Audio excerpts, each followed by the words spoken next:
అంటే ఆనాడు నేను నడిపినాడు ఉన్నదానికంటే 5600 మెగావాట్ల పవర్ కరెంటు ఎక్కువ ఉండంగా కూడా వీళ్ళకి ఏం రోగం పుట్టింది? కరెంట్ ఎందుకు ఇస్తలేరు?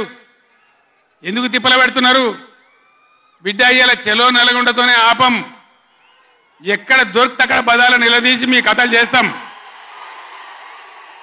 ప్రజలను కరెంటుకు తిప్పల పెట్టినా, నీళ్ళకు తిప్పల పెట్టినా, మంచినీళ్ళకు తిప్పల పెట్టినా ఎక్కడికక్కడ మిమ్మల్ని నిలబెడతాం.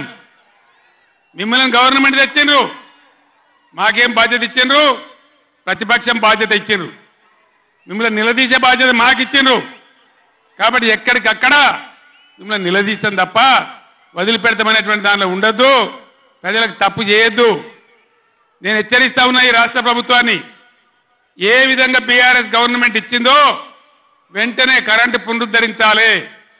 ఆ విధంగా మొత్తం రాష్ట్రానికి రైతాంగానికి కరెంటు ఇవ్వాలి. కానీ వీళ్ళ వ్యవహారం ఎట్లున్నది? చరిత్రలో ఎన్నడూ లేదు. అసెంబ్లీలో తెచ్చి జనరేటర్ పెట్టి వీళ్ళ తెలివికి అసెంబ్లీలోనే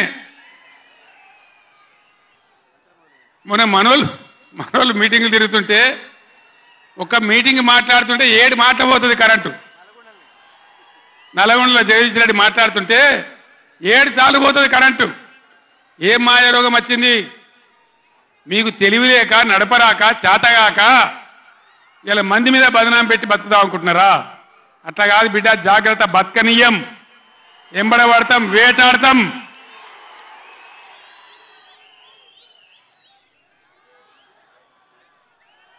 ఏం పనులు చేయాలి వీళ్ళు? మేము చేసిన కాడికి మేము చేసినాం. మేము చేసిన ఫలితం కండార చూసినాం. తెలంగాణ ఒకనాడు ఏడ్చిన తెలంగాణ 3 కోట్ల టన్నుల వడ్లు పండించింది ఇదే తెలంగాణ.